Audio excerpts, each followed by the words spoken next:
Hello everyone, कैसे आप सब? आई होप सारे अच्छे होंगे। तो आज हम फिर से एक नया टॉपिक क्लास में डिस्कस करने वाले हैं। फाइन, आज का जो हमारा टॉपिक है identification of parts of speech. ठीक है जी। अच्छा, आइडेंटिफिकेशन से पहले हमें ये भी तो पता होना चाहिए कि पार्ट्स ऑफ स्पीच क्या होते हैं, है ना जी। अगर पता होगा तभी तो आइडेंटिफाई करेंगे कि पार्ट्स ऑफ स्पीच क्या है बेसिकली। ठीक है जी। तो थोड़ा सा पहले बिल्कुल बेसिक डिस्कस कर लेते हैं, फिर आते हैं इन चीजों पे। तो कोई भी लैंग्वेज है, कोई भी लैंग्वेज, इंग्लिश के अलावा कोई भी लैंग्वेज शब्दों से मिलकर बनी होती है। कुछ एक पर्टिकुलर शब्द होते हैं हर एक लैंग्वेज के। ठीक है। तो अगर हम बात करें, जो लैंग्वेज है बच्चे, वो किससे मिलकर बनी होती है? शब्दों से मिलकर बनी होती है। शब्द किससे मिलकर बने होते हैं? वर्ड जो है वो किससे मिलके बने होते हैं? अल्फाबेट से मिलके बने होते हैं, है ना। तो जो सबसे छोटा यूनिट है इंग्लिश लैंग्वेज का, वो क्या है? अल्फाबेट है। ठीक है जी। अल्फाबेट को अगर मैं अरेंज करूं, दो या दो से ज्यादा अल्फाबेट्स हमारे पास हैं, ठीक है, अल्फाबेट हैं बेसिकली हमारे पास, तो वो क्या बनाते हैं मिलके? वर्ड। ठीक है जी। वो जो अल्फाबेट है वो मिलके वर्ड बनाते हैं, और वर्ड को जब मैं ग्रामेटिकली अरेंज करती हूँ तो मेरे पास क्या सामने आता है? सेंटेंस। ठीक है। ग्रामेटिकली जब शब्दों को अरेंज किया जाता है तो एक सेंटेंस के फॉर्मेट में वो हमारे सामने आते हैं। ठीक है। तो ये जो वर्ड है बेसिकली, इसी को क्या बोला जाता है? स्पीच। वर्ड को स्पीच भी बोला जाता है। ठीक है। तो इस वर्ड के या इस स्पीच के क्या होते हैं? कुछ पार्ट्स होते हैं। इस वर्ड या इस स्पीच के कुछ पार्ट्स होते हैं जो मिलके एक सेंटेंस या फिर एक लैंग्वेज की फॉर्मेशन करते हैं। ठीक है। तो अगर हम पार्ट्स की बात करें, इस वर्ड के या स्पीच के जो पार्ट्स होते हैं वो इसके नाम या काम के बेस पे, ठीक है, या तो इसके फंक्शंस के बेस पे या इसके नेम के बेसिस पे 8 कैटेगरी में कैटेगराइज होते हैं। ठीक है जी। 8 कैटेगरी में कैटेगराइज होते हैं। ये सामने आपके 8 कैटेगरीज मैंने लिखी हैं। तो बेसिकली इंग्लिश लैंग्वेज में पार्ट्स ऑफ स्पीच कितने होते हैं? 8 पार्ट्स ऑफ स्पीच होते हैं इंग्लिश लैंग्वेज में। एक हमारा 9th पार्ट्स ऑफ स्पीच भी होता है। अब आप लोग बोलोगे कि 9th पार्ट ऑफ स्पीच कौन सा होता है? हमने तो 8 ही पढ़े हैं ग्रामर में। ठीक है जी। 9th जो पार्ट्स ऑफ स्पीच होता है बच्चे, जो आर्टिकल है बेसिकली, वो भी देखो है तो एक वर्ड का ही पार्ट है ना। वर्ड क्या होता है? स्पीच। मतलब अब मैं आर्टिकल ए, एन या द लिखूंगी तो है तो हमारे पास अल्फाबेट या शब्द ही है। ठीक है।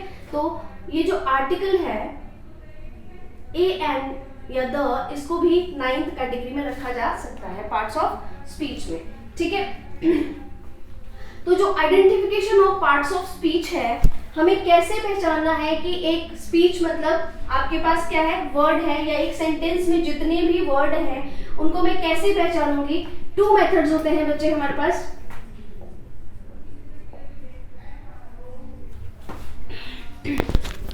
ठीक है जी। बेसिकली हमारे पास 2 मेथड्स होते हैं पहचानने के। एक होता है हमारे पास फंक्शनल मेथड,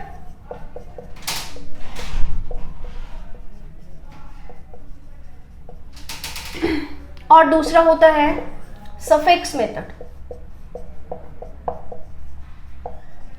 2 तरीके से हम पार्ट्स ऑफ स्पीच को पहचान सकते हैं कि एक शब्द जो हमारे पास सेंटेंस में गिवन है वो पार्ट्स ऑफ स्पीच में से क्या रोल प्ले कर रहा है। 2 तरीके से पहचान सकते हैं। या तो फंक्शनल मेथड, इट मींस कि इनके फंक्शंस मुझे पता होने चाहिए। ये जो मैंने सारी यहाँ पे जितने भी शब्द लिखे हैं, noun, pronoun, verb, adverb, adjective, preposition, conjunction, interjection, या तो मुझे इनके फंक्शंस पता हो कि एक सेंटेंस में ये जो वर्ड है ये कौन सा फंक्शन प्ले कर रहा है। अगर मुझे फंक्शन पता है तो मैं उस बेस पे भी पहचान जाऊंगी पार्ट्स ऑफ स्पीच को। और दूसरा सफिक्स मेथड होता है। सफिक्स मेथड मतलब किसी भी एक मेरे पास रूट वर्ड होता है, एक होता है मेरे पास प्रीफिक्स, और एक होता है सफिक्स। इस रूट वर्ड के पहले जो भी कुछ ऐड किया जाए वो प्रीफिक्स है, इसी रूट वर्ड के बाद कुछ ऐड किया जाए वो मेरे पास सफिक्स है। ठीक है जी।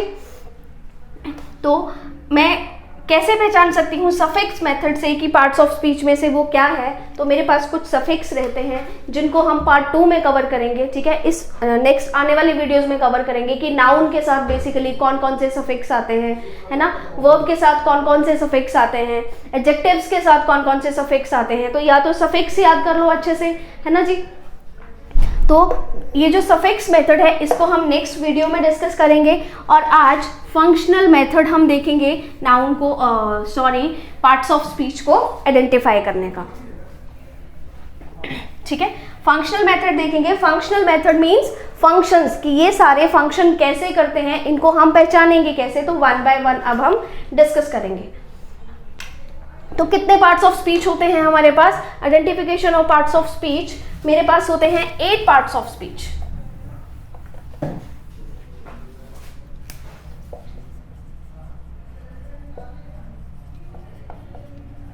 पार्ट्स ऑफ स्पीच बेसिकली कितने होते हैं, 8, और +1 हमारे पास क्या होता है, आर्टिकल्स, ठीक है। 1 बाय 1 सबको देखते हैं। आज की क्लास में मैं आपको सिर्फ एक बेसिक ओवरव्यू देने वाली हूँ कि ये क्या क्या चीज़ें क्या क्या फंक्शन प्ले करती हैं। इनको बहुत एक्सप्लेनेशन में और बहुत ज़्यादा डेप्थ में पढ़ने में मतलब एक क्लास में ये कंप्लीट नहीं हो सकते हैं। अगर मैं नाउन को अच्छे से पढ़ाने पे आऊँ तो 2 या 3 घंटे की क्लास हो जाएगी सिर्फ नाउन की ही। इसी तरह से प्रोनाउन, वर्ब, एडवर्ब, इन सब को टॉपिक वाइज अलग अलग से पढ़ाएंगे तो 3 से 4 घंटे की क्लास होती है बेसिक से बिल्कुल एडवांस लेवल तक पढ़ने की। आज हम सिर्फ ओवरव्यू देखेंगे। इट मीन्स कि इस क्लास के एंड तक बेसिकली आपको एटलीस्ट इतनी चीज़ें समझ में आ जाएंगी कि सेंटेंस में अगर आप नाउन देख रहे हो, एक वर्ड देख रहे हो, तो आपको आइडेंटिफिकेशन हो जाएगी देख के कि ये नाउन है, ठीक है। या सेंटेंस में आप कोई वर्ड देख रहे हो प्रोनाउन से रिलेटेड, तो आपको देख के समझ में आ जाएगा कि प्रोनाउन है। तो आज हम इन सारे पार्ट्स ऑफ स्पीच का ओवरव्यू लेने वाले हैं। तो बेसिकली बच्चा कितने पार्ट्स ऑफ स्पीच थे, 8, ठीक है। फर्स्ट वन देखते हैं हम, नाउन, ठीक है। मैंने वहां सामने लिख रखा है, देखो नाउन क्या होता है, नेमिंग वर्ड होता है। तो मैं यहां पे लिख दूं नेमिंग वर्ड, ठीक है। अब नेमिंग वर्ड का मतलब है किसी भी चीज का नाम, प्लेस का नाम, पर्सन का नाम, जगह का नाम, है ना, वो सारे क्या होते हैं आपके पास, नाउन होते हैं, ठीक है जी। जैसे मैंने लिख दिया यहाँ पे राधा, है ना, देन आफ्टर मैं कोई सिटी लिख दूं यहाँ पे दिल्ली, ठीक है। पेन लिख दिया, नाउन है मेरे पास, ठीक है। कोई भी जगह का नाम, किसी पर्सन का नाम, किसी चीज का नाम, है ना, सारे नेमिंग वर्ड्स क्या होते हैं आपके पास, नाउन, ठीक है। तो एक आइडेंटिफिकेशन मेथड क्या था आपके पास नाउन का, कि जितने भी नेमिंग वर्ड हैं आपके पास क्या होते हैं बच्चे, नाउन। दूसरा हम नाउन को कैसे पहचान सकते हैं दूसरा हम नाउन को कैसे पहचान सकते हैं, जितने भी आर्टिकल हैं, ठीक है जी, आर्टिकल जितने भी हैं, आर्टिकल हमेशा ही सेंटेंस में बच्चे नाउन के लिए आते हैं। आर्टिकल हमेशा ही सेंटेंस में किसके लिए आएंगे, नाउन को ही हमेशा ये क्वालिफाई करेंगे, नाउन के लिए ही आएंगे। आपको इंग्लिश लैंग्वेज में जहां जहां भी आर्टिकल दिखेगा उसके बाद हमेशा एक नाउन आपको दिखेगी। विदाउट नाउन कभी भी आर्टिकल लैंग्वेज में नहीं आएगा, ठीक है जी। तो जहां जहां पे भी आर्टिकल होगा, आर्टिकल के बाद आपको सेंटेंस में क्या दिखेगी, नाउन दिखेगी। इट मीन्स कि कहीं पे भी आपको आर्टिकल दिख रहा है, एग्जाम में कहीं पे क्वेश्चन है, एक पूरी लाइन दे रखी है आपको, ठीक है, एक पूरी लाइन के बाद एक आर्टिकल है, ए या एन या द, उसके बाद बीच में क्या है, फिलअप है, आपको फिल करना है। तो आप क्या करेंगे, नाउन को फिल करेंगे गिवन ऑप्शंस में से। क्यों, आपको पता है कि आर्टिकल के बाद नाउन ही आता है आपके पास, ठीक है। सेंटेंस इंप्रूवमेंट में भी ये चीजें बहुत हेल्प करती हैं। तीसरा, आप नाउन को कैसे पहचानते हैं बच्चे, किसी भी वर्ड के साथ, ठीक है, किसी भी वर्ड के साथ एस या ईएस लगाने से अगर वो क्या बन जाए, प्लूरल, तो बच्चे वो हमेशा ही क्या होती है, नाउन। किसी भी वर्ड के साथ एस ईएस का मतलब है चेयर। अगर मुझे चेयर का प्लूरल बनाना है तो मुझे चेयर्स लिखना पड़ेगा, मतलब इस चेयर के साथ मैंने एस पुट किया तो ये सिंगुलर से प्लूरल में कन्वर्ट हो गया, ठीक है जी। तो ये भी क्या है, मेरे पास नाउन है। कोई भी वर्ड इंग्लिश लैंग्वेज में अगर देखो, मैंने आपको नाउन की आइडेंटिफिकेशन बता दी, जितने भी नेमिंग वर्ड हैं सारे नाउन हैं। अभी फंक्शनल मेथड डिस्कस कर रहे हैं, सफिक्स मेथड से भी पहचान सकते हैं हम, है ना। अगर मुझे ये नहीं करना है, सफिक्स मेथड से भी पहचाना जा सकता है। तो वर्ड के साथ नेमिंग वर्ड सारे क्या है, नाउन। आर्टिकल जब जब सेंटेंस में आएगा उसके बाद हमेशा नाउन आएगा। तीसरा, किसी भी वर्ड के साथ एस पुट कर दिया और वो क्या हो गया, प्लूरल, तो वो वर्ड भी क्या है बच्चा आपके पास, नाउन। ठीक है जी। अब ये तो था कि नाउन बेसिकली क्या होता है ना, नाउन को पहचानते कैसे हैं। अब नाउन का कुछ काम भी तो होता होगा, ठीक है। कॉम्पिटिटिव इंग्लिश में या इंग्लिश लैंग्वेज में एक एक वर्ड ना डिफरेंट रोल प्ले करता है। जैसे कि अब मैंने लिखा राधा, तो राधा का यहाँ ये राधा क्या है, इसका नाम है, मतलब नाउन है ये यहाँ पे। और अगर मैं बात करूं इसका काम क्या है, अब नाउन जो है वो इंग्लिश लैंग्वेज में या सेंटेंस में काम क्या करता है, आप ऐसे भी पहचान सकते हैं ना कि नाउन इंग्लिश लैंग्वेज में काम क्या करता है। नाउन इंग्लिश लैंग्वेज में दो काम करेगा, या तो सब्जेक्ट का काम करेगा या फिर ऑब्जेक्ट का काम करेगा। ठीक है, नाउन इंग्लिश लैंग्वेज में या सेंटेंस में या तो सब्जेक्ट की जगह पे आएगा या फिर ऑब्जेक्ट की जगह पे आएगा। सब्जेक्ट और ऑब्जेक्ट भी आने वाली क्लासेस में हम डिस्कस करेंगे, ठीक है, कि सब्जेक्ट क्या होता है, ऑब्जेक्ट क्या होता है ना, ये बेसिकली कैसे फंक्शन करते हैं सेंटेंस में। ठीक है जी। तो नाउन के बारे में अभी मुझे इतना सा ही समझना है ओवरव्यू में। आगे इसके टाइप्स भी हैं, टाइप्स ऑफ जितने भी 5 टाइप्स होते हैं, इसके फंक्शंस हैं, किस तरह से फंक्शन करता है ना। तो अभी ओवरव्यू में मैंने क्या देखा कि नाउन इन सारी चीज़ों को कवर करता है। नाउन को ऐसे पहचानते हैं और नाउन का काम क्या होता है सेंटेंस में, या तो सब्जेक्ट की जगह पे आएगा या फिर ऑब्जेक्ट की जगह पे नाउन आएगा।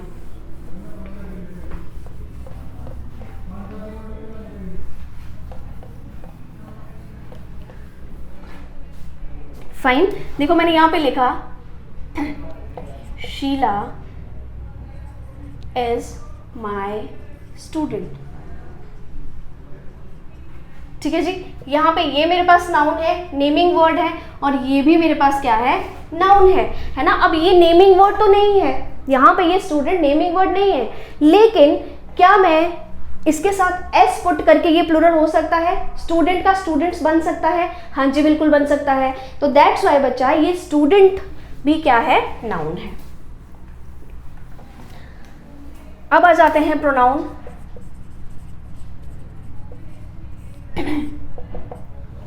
प्रोनाउन क्या होते हैं, ऐसे वर्ड जो नाउन को रिप्लेस कर दें, वो मेरे पास प्रोनाउन होते हैं। ठीक है जी। अब मैंने बोला my name is Saroj Sharma, ठीक है, या मैं बोल दूं किसी का भी नाम बोल दूं मैं, और मुझे बार बार उस नाउन की रिपीटिशन ना करनी हो। लाइक मैंने बोला राधिका इज माय स्टूडेंट। ठीक है जी।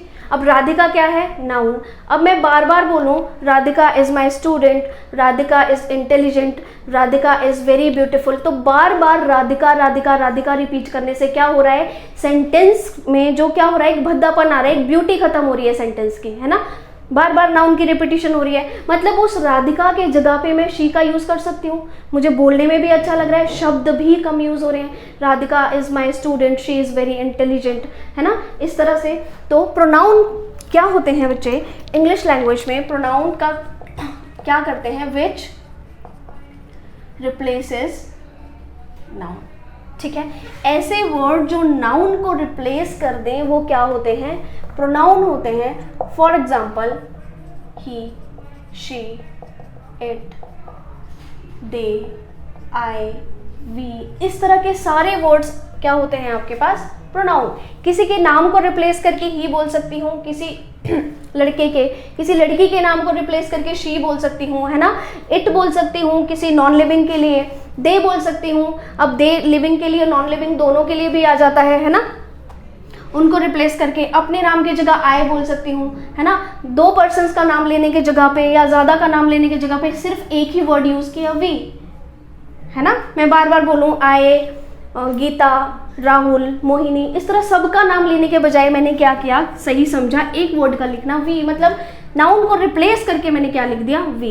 तो ऐसे सारे वर्ड क्या होते हैं आपके पास, प्रोनाउन होते हैं। ठीक है, जब हम चैप्टर वाइज पढ़ेंगे तो चैप्टर में हम पढ़ेंगे कि प्रोनाउन के टाइप्स कितने होते हैं, प्रोनाउन के पर्सन्स कितने होते हैं, first person, second person, third person, इस तरह से डिटेल में सारी चीज़ें कवर करेंगे। अभी सिर्फ मुझे इतना समझना है कि प्रोनाउन क्या काम करते हैं, नाउन को रिप्लेस कर देते हैं। ठीक है, नाउन की जगह पे हम इनको यूज़ कर सकते हैं। ठीक है, काम क्या होता है, सेंटेंस की ब्यूटी बनी रहती है ना, बार बार नाउन के रिपीटिशन को ये खत्म करते हैं। तो ये होते हैं मेरे पास प्रोनाउन, है ना। फॉर एग्जाम्पल मैंने लिखा she is a beautiful girl, है ना। यहाँ पे मैंने क्या लिख दिया, शी, और मैंने यहाँ पे किसी ना किसी नाउन को रिप्लेस किया होगा। मतलब कोई भी, ये जो मैंने she is a beautiful girl लिखा है, यहाँ से मैं कोई सेंटेंस, कोई भी पैराग्राफ शुरू नहीं कर सकती बेसिकली।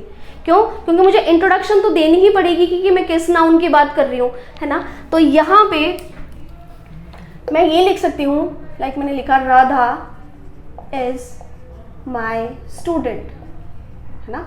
नाउन से मेरा एक पैराग्राफ शुरू हुआ, राधा इज माई स्टूडेंट। अब इस बार बार ये राधा लिखने के बजाय मैंने क्या लिखना सही समझा, she is a beautiful girl, she is very intelligent, है ना, she is one of my favourite students. इस तरह से बार बार राधा लिखने के बजाय मैंने क्या लिखना शुरू कर दिया, शी। ठीक है जी, तो प्रोनाउन का यही फंक्शन होता है, नाउन को रिप्लेस करते हैं और सेंटेंस में नाउन की रिपीटेशन को खत्म करने का काम करते हैं। थर्ड आ जाते हैं वर्ब।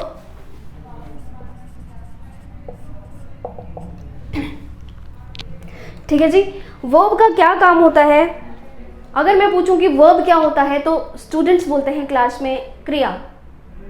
ठीक है जी, क्रिया, या स्टूडेंट्स बोल देते हैं एक्शन, या फिर क्या कह देते हैं, एक्शन डन बाय सब्जेक्ट। ठीक है जी, जी बिल्कुल, वर्ब क्या होता है, एक्शन। ऐसे वर्ड्स जो क्या बताते हैं, एक्शन बताते हैं, वो क्या होते हैं आपके पास, वर्ब होते हैं। ठीक है, एक्शन बताते हैं, मतलब अभी मैं पढ़ा रही हूँ, एक्शन है, आप लोग सुन रहे हो, एक्शन है, मैं बोल रही हूँ, एक्शन है, मैं लिख रही हूँ, एक्शन है ना जी। ये सारे जितने भी एक्शन वर्ड्स होते हैं क्या होते हैं आपके पास, वर्ब। ठीक है, अब मैंने क्या लिखा है, वर्ब एक्शन और स्टेट दो चीजें बताते हैं जी। क्या चीजें बताते हैं, एक तो वर्ब क्या बताएगा, एक्शन, और दूसरा क्या बताएगा, स्टेट बताएगा। ठीक है, एक्शन, जितने भी एक्शन वर्ड्स हैं, लाइक मैंने लिखा आई एम टीचिंग इंग्लिश। ठीक है, मैंने लिखा आई एम टीचिंग इंग्लिश, मैं इंग्लिश पढ़ा रही हूं। तो यहाँ पे एक्शन क्या है, पढ़ाना, मतलब ये क्या है मेरे पास, ये जो टीचिंग वर्ड है ये क्या है, वर्ब है। ठीक है जी, तो इस तरह के सारे वर्ड क्या होते हैं, इस तरह के सारे एक्शन वर्ब, सेंटेंस में जो भी वर्ड हमें एक्शन बताए बेसिकली वो क्या होता है, वर्ब होता है। For example go, play, sleep, speak, है ना। इस तरह के सारे वर्ड आपके पास क्या होते हैं, एक्शन, और सेंटेंस में किसका काम करते हैं, वर्ब का या मेन वर्ब का काम करते हैं। दूसरा, वर्ब क्या बताती है, स्टेट भी बताती है। किसकी, स्टेट का मतलब है, मैं ये लिख दूं, चलो यहाँ पे मैं लिख दूं स्टेट ऑफ सब्जेक्ट, या फिर मैं लिख दूं स्टेट ऑफ बीइंग, एक ही बात है। ठीक है, स्टेट ऑफ बीइंग। दूसरा, ये एक्शन वर्ड बताते हैं, स्टेट ऑफ सब्जेक्ट या स्टेट ऑफ बीइंग। इसका क्या मतलब है, जब जब सेंटेंस में एक्शन नहीं हो रहा होगा तो एक स्टेटमेंट दी जा रही होगी। ठीक है, जब जब एक्शन नहीं होगा तो एक स्टेटमेंट होगी या एक इंफॉर्मेशन होगी। ठीक है, इंफॉर्मेशन का मतलब है, अब मैंने लिखा आई एम टीचिंग इंग्लिश, लेकिन मैं यहां पे लिख दूं आई एम अ टीचर। अब आप लोग मुझे बताएं कि क्या यहाँ पे कोई एक्शन हो रहा है, क्या बच्चे यहाँ पे कोई एक्शन हो रहा है, इस सेंटेंस में तो एक्शन हो रहा है, आई एम टीचिंग इंग्लिश, क्या यहाँ पे कोई एक्शन है, नहीं है। यहाँ क्या है, एक सिंपल स्टेटमेंट है, एक इंफॉर्मेशन है, मैं बताना चाह रही हूँ कि मैं टीचर हूँ, है ना जी। तो जब जब सेंटेंस में एक्शन ना होके इंफॉर्मेशन होती है तो वो इंफॉर्मेशन क्या बताती है, state of subject. State of subject का क्या मतलब है, ये सेंटेंस में सब्जेक्ट है, इसकी स्टेट बता रही है ये कि मैं कौन हूं, टीचर, टीचर कौन है, मैं हूं, समझ रहे हो। और जब जब मेन वर्ब जो है एक्शन वर्ब सेंटेंस में नहीं आती हैं, मैंने देखो जी सब एक सेंटेंस का मेन पार्ट होता है सब्जेक्ट और वर्ब, एक सेंटेंस का मेन पार्ट होता है सब्जेक्ट और वर्ब, ठीक है। इसके अलावा बाकी ये सारी चीजें भी सेंटेंस में आती हैं, लेकिन ये ऑप्शनल होती हैं, अगर है तो भी ठीक है, नहीं है तो भी ठीक है, मतलब जहां जहां इनकी नीड है वहां वहां ये आएंगे। लेकिन सब्जेक्ट और वर्ब एक सेंटेंस में, एक सेंटेंस को ग्रामेटिकली करेक्ट करने के लिए कंपलसरी है, ठीक है। एक सब्जेक्ट के बिना कभी सेंटेंस कंप्लीट नहीं होता, एक वर्ब के बिना भी कभी सेंटेंस कंप्लीट नहीं होता है, ठीक है। बाकी चीजें ऑप्शनल है आपके पास, ऑब्जेक्ट, प्रेपोजिशन, मतलब ये सारी चीजें, ठीक है, ये सारी चीजें आपके पास ऑप्शनल है। अगर सेंटेंस में ये अपनी नीड के अकॉर्डिंग ही आते हैं, लेकिन एक सब्जेक्ट और वर्ब सेंटेंस में आना बहुत जरूरी है। अब मैंने लिखा आई एम टीचिंग इंग्लिश, यहाँ पे ये क्या है, वर्ब है, और यहाँ पे ये क्या है, सब्जेक्ट है। अब वर्ब यहाँ तो मुझे डायरेक्ट पता लग रहा है एक्शन वर्ड है, यहाँ पे फिर वर्ब क्या होगी, आई एम अ टीचर, यहाँ तो कोई एक्शन वर्ड नहीं है। यहाँ पे ये जो एम है बच्चे, ये जो हेल्पिंग वर्ब एम है यहाँ पे, है ना, यहाँ पे ये क्या है आपके पास, वर्ब है। यहाँ पे ये एम क्या है, वर्ब है, आई क्या है, सब्जेक्ट है, ठीक है जी। तो मुझे यहाँ से क्या समझ में आया, जब जब सेंटेंस में एक्शन वर्ब ना होके, मेन वर्ब ना होके, ठीक है, क्या होता है, स्टेट ऑफ सब्जेक्ट या स्टेट ऑफ बीइंग होता है, उस केस में बी की फॉर्म्स, बी एक मेरे पास इंग्लिश लैंग्वेज में वर्ब है, बी की जो फॉर्म्स हैं वो मेन वर्ब का काम करती हैं, बी की फॉर्म्स मेन वर्ब का काम करती हैं। अब ये बी की फॉर्म्स क्या होती हैं, है ना। अब हमारे माइंड में ये क्वेश्चन आ रहा है कि मैम ने ये बी की फॉर्म कहाँ से बीच में घुसा दी। बी की फॉर्म होती है बच्चे इंग्लिश लैंग्वेज में, बी एक ऐसी वर्ब है जिसकी सबसे ज्यादा फॉर्म्स हैं। वैसे जनरली वर्ब की कितनी फॉर्म्स होती हैं, V1, V2, V3, V4 और V5, ठीक है। जनरली कितनी फॉर्म्स होती हैं, V1, V2, V3, V4, V5, 5 forms होती हैं। For example go, went, gone, going और गोज, ठीक है। अभी ज़्यादा डेप्थ में नहीं जाएंगे क्योंकि वर्ब चैप्टर बहुत ही डेप्थ में है पढ़ने के लिए। मुझे अभी मोटा मोटा सा याद रखना है कि बेसिकली 5 फॉर्म्स होती हैं, ठीक है। ये जो गो है ये प्लूरल फॉर्म है, और ये जो गोज है ये सिंगुलर फॉर्म है जो सिंगुलर सब्जेक्ट्स के साथ आती है, V5, ठीक है। ये बेस फॉर्म्स होती हैं दोनों, ठीक है। प्लूरल फॉर्म होती है गो। इंग्लिश लैंग्वेज में वर्ब की जितनी भी फर्स्ट फॉर्म है वो बाय डिफॉल्ट प्लूरल होती हैं और प्लूरल सब्जेक्ट्स के साथ आती हैं, ठीक है। V5 आपकी सिंगुलर होती है, V2 वेंट है, V3 गोन है, V4 गोइंग है। जिस तरह से ये गो है उसी तरह से बी भी एक वर्ब है मेरे पास इंग्लिश लैंग्वेज में, ठीक है। और इसकी भी फॉर्म्स होती हैं, ठीक है। इसकी फॉर्म्स क्या होती हैं, आर, इसकी V1 होगी आर, ठीक है। V2 आ गई वॉज या फिर वर, ठीक है।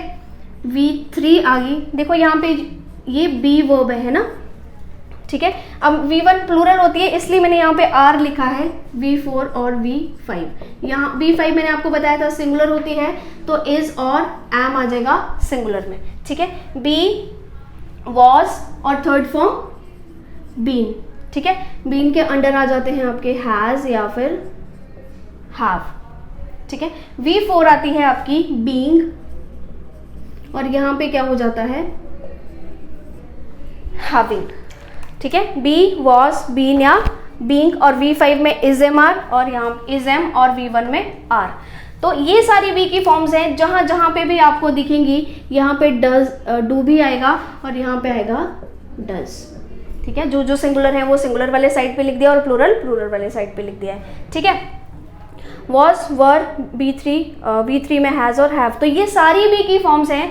इन सब को वैसे ही दिमाग में बिठा लो, आगे भी जितनी क्लासेस होंगी मैं आपको बार बार बोलूंगी बी की फॉर्म्स। तो बी की फॉर्म्स का मतलब क्या होगा, is am are, was, were, has, have, do, does, ठीक है जी, ठीक है। तो ये जितनी भी बी की फॉर्म्स हैं, अगर सेंटेंस में मेन वर्ब या एक्शन वर्ब नहीं होती है तो बी की फॉर्म्स ही मेन वर्ब का काम करती हैं सेंटेंस में, समझ में आ रहा है मेरा पॉइंट? अगर सेंटेंस में मेन वर्ब या एक्शन वर्ब है ना, गो, प्ले, स्लीप, ईट, इस तरह की वर्ब्स ना हो तो बी की फॉर्म मेन वर्ब का काम करती है सेंटेंस में। जैसे यहाँ पे एम है, ये क्या है, यहाँ पे वर्ब है, ठीक है। और उस टाइम पे फिर वो जो बी की फॉर्म है वो क्या बता रही होती है, स्टेट ऑफ सब्जेक्ट। अब यहाँ पे स्टेट ऑफ सब्जेक्ट का क्या मतलब है बच्चे? स्टेट ऑफ सब्जेक्ट का मतलब है यहाँ सब्जेक्ट क्या है, आई, और मैं कौन हूँ, टीचर। अब इस सेंटेंस में इंग्लिश ऑब्जेक्ट है और इस सेंटेंस में टीचर ऑब्जेक्ट नहीं है, ठीक है। डिफरेंस क्यों? यहाँ पे एक्शन वर्ब है, आई सब्जेक्ट है, इंग्लिश एक अलग चीज है, लेकिन यहाँ पे आई के ये जो टीचर लिखा है, मैं कौन हूँ, टीचर, टीचर कौन, मैं। मतलब यहाँ पे ये जो टीचर वर्ड है ये क्या है, सब्जेक्ट कॉम्प्लीमेंट। ये क्या है, सब्जेक्ट कॉम्प्लीमेंट है, ठीक है। मतलब जो सब्जेक्ट को कंप्लीट कर रहा है वो सब्जेक्ट कॉम्प्लीमेंट है। आई, मैं कौन हूँ, टीचर, टीचर कौन है, मैं हूँ। मुझे एक चीज यहाँ पे समझ में आ रही है, जब एक्शन वर्ड ना हो तो बी की फॉर्म ने मेन वर्ब का काम किया, और जब जब बी की फॉर्म मेन वर्ब का काम करती है वो स्टेट ऑफ सब्जेक्ट बताती हैं बच्चे, ठीक है, ना कि एक्शन बताती हैं, ठीक है। कोई ना कोई इंफॉर्मेशन गिवन होती है आपके पास। एक्शन में हमेशा क्या होती है, फिजिकल एक्टिविटी। जब जब आपके पास एक्शन वर्ब आएंगी फिजिकल एक्टिविटी होगी, और जब जब स्टेट ऑफ सब्जेक्ट आएगा आपके पास क्या होगी, इंफॉर्मेशन, ठीक है, कोई एक्शन नहीं हो रहा होगा। समझ में आ रहा है? तो ये था आपका वर्ब। आप वर्ब को कैसे पहचानोगे, समझ में आ गया? सेंटेंस में वर्ब कैसे पहचानोगे, या तो जितने भी एक्शन वर्ड हैं, गो, प्ले, ईट, स्लीप, है ना, इस तरह के, या फिर ये जितने भी हैं, is, am, are, has, have, है ना, हेल्पिंग वर्ब्स भी हम इनको बोलते हैं। लेकिन हेल्पिंग वर्ब कब बोलते हैं? अब देखो डिफरेंस है, आपके दिमाग में बात आई होगी कि ये सारे डू, डज, हैज, हैव, है ना, ये सारे हेल्पिंग वर्ब्स भी होते हैं, लेकिन ये हेल्पिंग वर्ब कब होते हैं बच्चा, जब ये मेन वर्ब के साथ आते हैं। डिफरेंस अभी बताऊं मैं आपको, ये देखो मैंने लिखा शी, मैंने लिखा I am going to school, I am going to school, है ना। अब यहाँ पे ये जो एम है, यहाँ पे ये हेल्पिंग वर्ब है, यहाँ पे बी की फॉर्म हेल्पिंग वर्ब का काम कर रही है, ना कि मेन वर्ब का। क्यों? क्योंकि ये किसको हेल्प कर रही है बच्चे, मेन वर्ब को। ये हेल्पिंग वर्ब है और ये मेन वर्ब है। यहाँ पे ये एम हेल्पिंग वर्ब है, वो हेल्प कर रहा है मेन वर्ब का, और दोनों मिलके सेंटेंस में क्या बना रहे हैं, वर्ब बना रहे हैं, ठीक है। लेकिन जब जब ये हेल्पिंग वर्ब का काम नहीं करेगा, हेल्पिंग वर्ब का काम नहीं करेगा मतलब मेन वर्ब नहीं होगी, है ना, तो तब ये क्या करेगा, खुद ही मेन वर्ब का काम करेगा। जैसे मैंने यहाँ पे लिखा है आई एम अ टीचर, यहाँ पे लिखा है मैंने आई एम अ टीचर, ठीक है। तो यहाँ पे ये आप ये बताओ, क्या ये हेल्पिंग वर्ब यहाँ पे किसी मेन वर्ब का काम कर रहा है? नहीं, क्योंकि है ही नहीं मेरे पास कोई एक्शन वर्ड, ठीक है। तो यहाँ पे ये बी की फॉर्म ही खुद ही किसका काम करती है, मेन वर्ब का। आई होप आपको समझ में आ रहा होगा डिफरेंस कि is, am, are, do, does हमेशा ही हेल्पिंग वर्ब का काम ना करके सेंटेंस में मेन वर्ब का काम भी करती हैं, जब क्या होता है सेंटेंस में एक्शन ना होके स्टेट ऑफ सब्जेक्ट या स्टेट ऑफ बीइंग बताया जाता है, ठीक है। तो ये थी आपकी वर्ब का छोटा सा ओवरव्यू कि आप कैसे पहचानोगे कि वर्ब क्या होती है सेंटेंस में, ठीक है। दो चीजें बताती हैं, एक्शन वर्ड्स और स्टेट ऑफ बीइंग।